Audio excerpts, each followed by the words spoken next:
We're 48 hours away from Broncos-Bills divisional round game in the Mile High City. It's the first Broncos home game in the playoffs in a decade since Peyton Manning beat Tom Brady in the AFC Championship game to send the Broncos to Super Bowl 50. And the Broncos just wrapped up their final practice leading up to the game, and we have the official injury report. And let me tell you, Broncos Country, it is good news for the Broncos.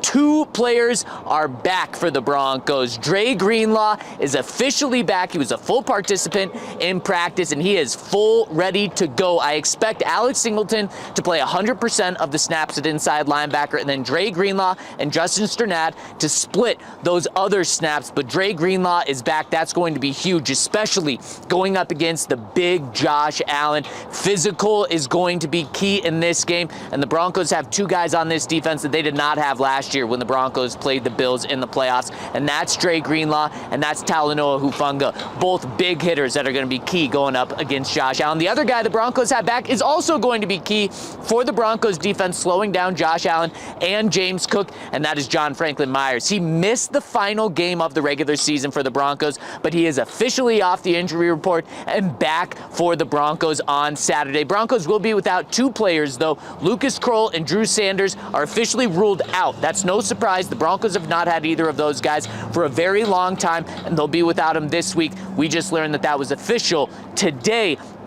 One more piece of injury news for the Broncos. J.K. Dobbins is still on IR. He's not going to play for the Broncos against the Bills, but an encouraging sign. Throughout the week, we saw J.K. Dobbins on the side field doing some running. Now, he's not practicing, but that's the first time we've seen him out there doing something during practice. So that's a very encouraging sign that maybe next week, if the Broncos make the AFC Championship game, or should I say when the Broncos make the AFC Championship game, that J.K. Dobbins has a shot to be back out there. So really good sign for JK. Really good news on the injury front for the Broncos. The same cannot be said for the Buffalo Bills. They are decimated by injuries. They have two guys ruled out for this game, starting safety Jordan Poyer and Maxwell Hairston. Both of those guys in the secondary are going to be out for this game. That's a big blow for the Bills. And they have five guys listed as questionable for this game, and two of them are huge. Ed Oliver, arguably the Bills' best defensive player,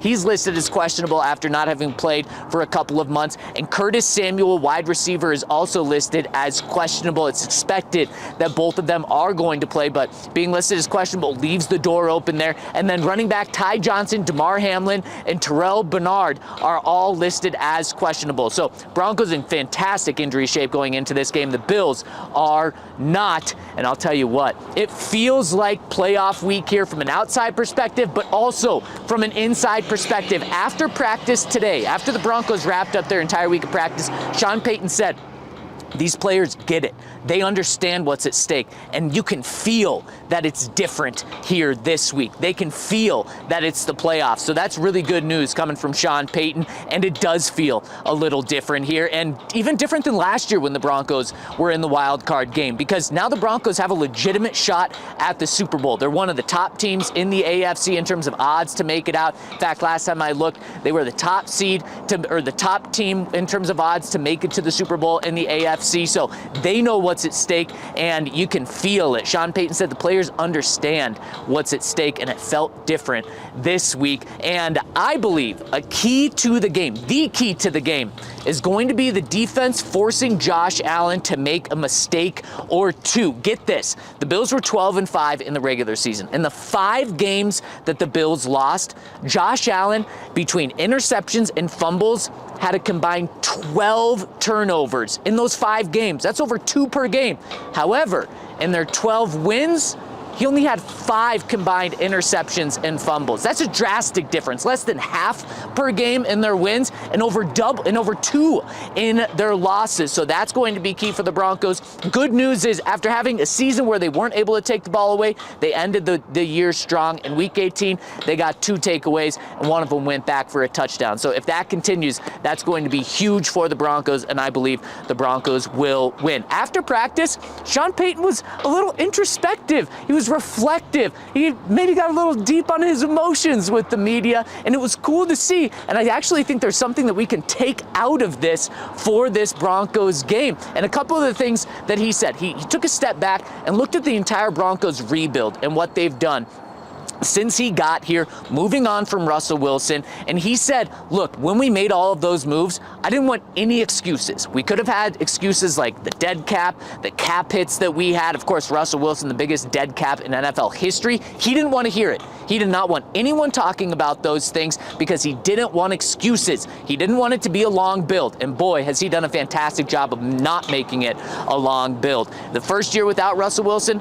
Broncos made the playoffs. Now this year, this is just the second year without Russell Wilson. They still have $35 million in dead cap. Broncos are the #1 seed in the AFC, 14-3. And he said that he's glad that he's here, and he's glad that he's here with this team. He said, quote, I like that I'm here. I like that we're here. And one of the guys that's made that possible along with Sean Payton is George Payton. And he said when talking about George, quote, I can't say enough about working with him. He absolutely loves him. The only thing he doesn't like about him is the way George spells his last name, P-A-T-O-N. He says it should be pronounced Patton, but of course it's Payton, and Payton leading the Broncos. And then of course you have the Broncos legend Peyton Manning as well. 3 Paytons in town making this thing rock and roll over the past decade. And Bo Nix, he was talking about Bo Nix, and he said, I'm glad he's ours. Sean obviously loves Bo Nix. And then the final thing, which I think has a chance, a big opportunity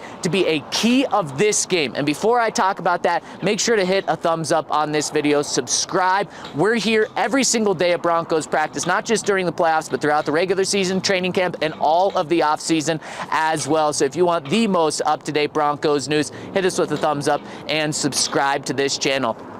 The final thing of Sean kind of getting deep, I asked Sean Payton about running the ball and how do you stick with running the ball despite when it's not working. And he kind of went on this very interesting tangent and told us that when he gets older as a play caller, he needs to remain the aggressiveness and the decisiveness and the quickness of when he was younger. He pointed out an example. When he was younger, he would run a jet sweep from his own 8-yard line and think nothing about it. He would call it, think not twice about it. Now he's kind of indicated that he might, as he's been getting older, be just a little bit more apprehensive of making aggressive calls. And he says he needs to not do that.